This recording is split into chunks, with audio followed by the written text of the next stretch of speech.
Hello friends, welcome my channel. Today we start international economy. International economy को आज हम start करेंगे। International economy में हम क्लासिकल थ्योरीज सबसे पहले हम रीड करते हैं। क्लासिकल थ्योरीज में सबसे पहली थ्योरी हमारी थ्योरी ऑफ मर्केंटलिज्म।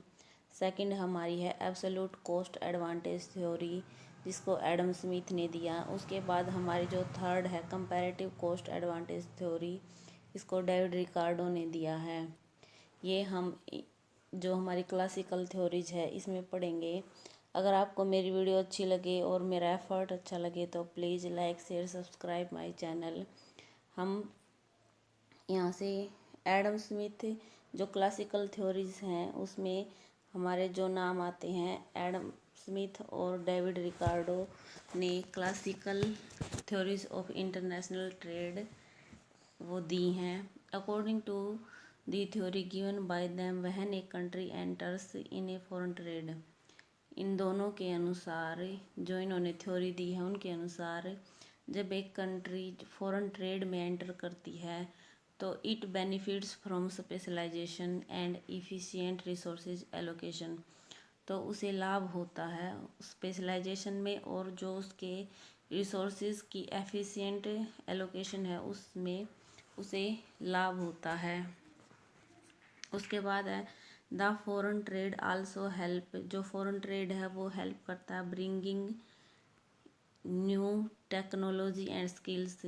जो हमारा फॉरेन ट्रेड होता है तो उससे क्या होता है कि हमारे देश में नई नई टेक्नोलॉजी आती है, स्किल्स आते हैं और हमारे देश से भी दूसरे देशों में टेक्नोलॉजी और स्किल्स आउट बाहर जाते हैं। तो इससे क्या होता है कि जो स्किल्स का आदान प्रदान एक देश से दूसरे देश में होता है, और ये जब एक देश किसी भी टेक्नोलॉजी या स्किल्स में स्पेशलाइजेशन प्राप्त करता है तो वो हायर प्रोडक्टिविटी की तरफ जाता है।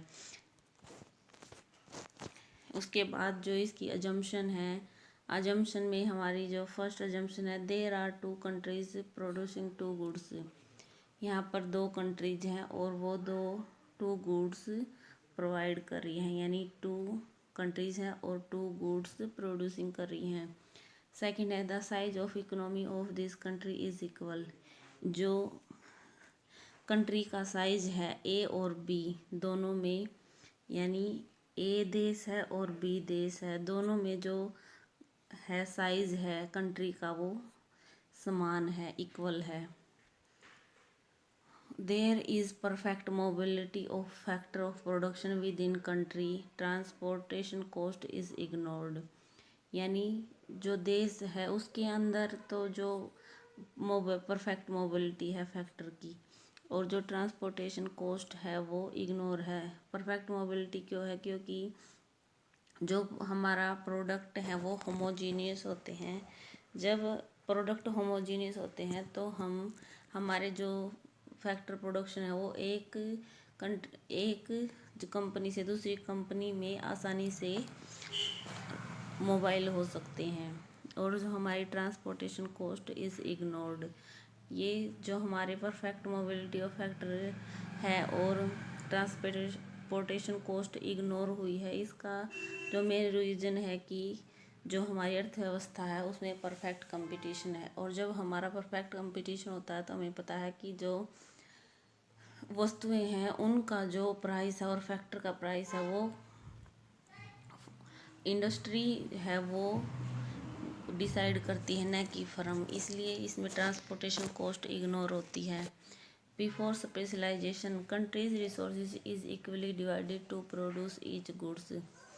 जब देशों में ट्रेड नहीं था, इंटरनेशनल ट्रेड नहीं था, तो तब क्या होता था कि जो हमारे जितने भी साधन थे वो प्रोडक्शन में इक्वली डिवाइड करने पड़ते थे। लेकिन जब हम किसी भी ट्रेड में स्पेशलाइजेशन प्राप्त कर लेते हैं तो हमें सिर्फ उन्हीं वस्तुओं का उत्पादन करता है जिसमें हम स्पेशलाइज कम कॉस्ट होती है, और जिनमें ज़्यादा कॉस्ट लगती है तो हम उनको बाहर से इंपोर्ट कर लेते हैं। इसलिए जब स्पेशलाइजेशन नहीं होता तो किसी भी गुड में, किसी भी कंट्री में, तो हमें जितने भी रिसोर्सेज हैं उनको इक्वली डिवाइड करना पड़ता है, क्योंकि जो हमारी वस्तुएं हैं उनको सभी को उत्पादन करने में हमारे जो रिसोर्सेज हैं वो कम होते हैं। हमारे जो रिसोर्सेज हैं वो तो लिमिटेड है और हमारी जो वांट्स हैं वो अनलिमिटेड है। इसलिए जितनी भी ज़रूरत की वस्तुएं हैं उनको प्रोड्यूस करने के लिए हमें जो रिसोर्सेज हैं उनको इक्वली डिवाइड करना पड़ता है।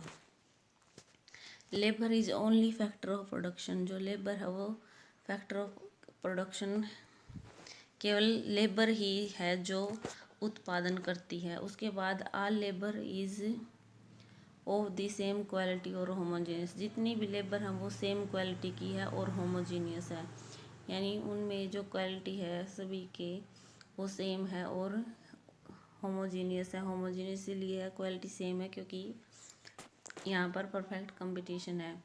फ्री मोबिलिटी ऑफ लेबर है।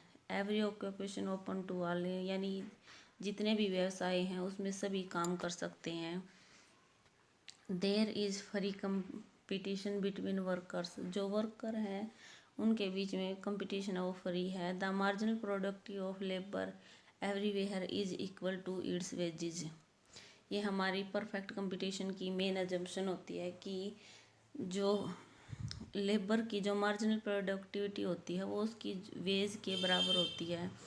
ये हमारा जो अब KVS का एग्ज़ाम हुआ है PGT इकोनॉमिक्स का, ये क्वेश्चन यहाँ से सेम पूछा गया था और इसमें हमें 3-4 है ऑप्शन दिए हुए थे, उसमें से ये ऑप्शन हमारा बिल्कुल सही है कि जो उसमें पूछा गया थी परफेक्ट कंपटीशन में जो प्रोडक्टिविटी ऑफ लेबर है वो किसके बराबर होती है, वेज के बराबर होती है, प्राइस के बराबर होती है, और नन ऑफ दीज, ए और बी दोनों ऐसे दिया हुआ था। तो हमें ये परफेक्ट कंपटीशन में ये हमारी एक मेन अजम्पशन है, जो मार्जिनल प्रोडक्टिव ऑफ लेबर है वो जो उसकी वेज होती है उसके इक्वल होती है।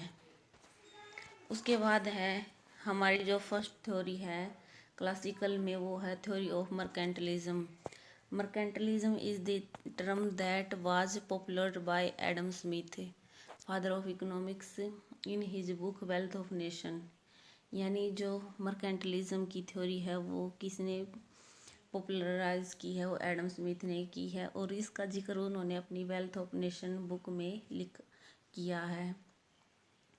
The theory of mercantilism hold that countries should encourage export and discourage import, यानी जो हमारी मर्केंटलिज्म थ्योरी है वो उस पर मेन अजम्पशन है कि जो हमें एक्सपोर्ट को तो बढ़ावा देना चाहिए लेकिन इंपोर्ट को हमें बढ़ावा नहीं देना चाहिए, यानी उसको जितना उसके कम से कम करना चाहिए। It states that A countries wealth depends on the balance of export minus import, ये बताता है कि जो एक कंट्री का जो धन होता है वो एक्सपोर्ट माइनस इंपोर्ट का, जो जितना हमारा एक्सपोर्ट हुआ और उसमें हमने कितना इंपोर्ट किया है वो माइनस होने के बाद जो बैलेंस बचता है वो एक कंट्री की वेल्थ पर डिपेंड करता है। According to this theory government should play an important role in the economy for encouraging export and discouraging import by using subsidies and taxes respectively, यानी यहाँ पर लेजिस्लेटिव पॉलिसी है, यानी गवर्नमेंट का जो इंटरवेंशन है वो मर्केंटलिज्म में आवश्यक है क्योंकि इससे गवर्नमेंट ही है जो एक्सपोर्ट को तो एनकरेज कर सकती है और इंपोर्ट को कम कर सकती है और उसको किस सब्सिडी देकर और टैक्सेस लगाकर इनके रिस्पेक्ट में इंपोर्ट को वो कम कर सकती है, यानी एक्सपोर्ट पर तो वो सब्सिडी दे सकती है और इंपोर्ट को पर वो ज़्यादा से ज़्यादा टैक्सेस लगाकर इसको मैनेज कर सकती है। उसके बाद है इन दोज डेज गोल्ड, यानी जो हमारी मर्केंटलिज्म है उसमें क्या होता था कि जो गोल्ड है वो यूज़ किया जाता था trading goods between two countries, जो क्योंकि वहाँ पर वस्तु विनिमय प्रणाली थी और वस्तु विनिमय उस समय जो क्लासिकल है वो उसमें वस्तु विनिमय प्रणाली थी, जो गोल्ड है वहाँ पर यूज़ किया जाता था टू कंट्रीज़ के बीच में।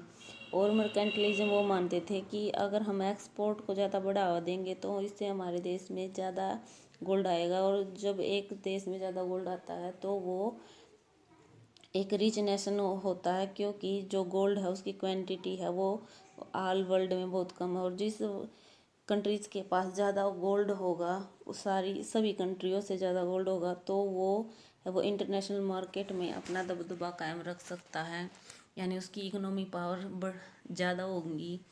तो इसलिए जो मर्केंटलिज्म है वो एक्सपोर्ट को ट्रीट करते थे। इट हेल्प इन अर्निंग, कि अगर एक्सपोर्ट को ज़्यादा करेंगे तो वो हेल्प करेगा गोल्ड को अर्निंग करने में। जो इम्पोर्ट है वो ट्रीटेड करते हैं एज बैड, यानी जो इम्पोर्ट है वो बैड इफेक्ट डालते हैं। It lead to outflow the gold, और जो इम्पोर्ट से क्या होता है कि गोल्ड का आउटफ्लो होता है।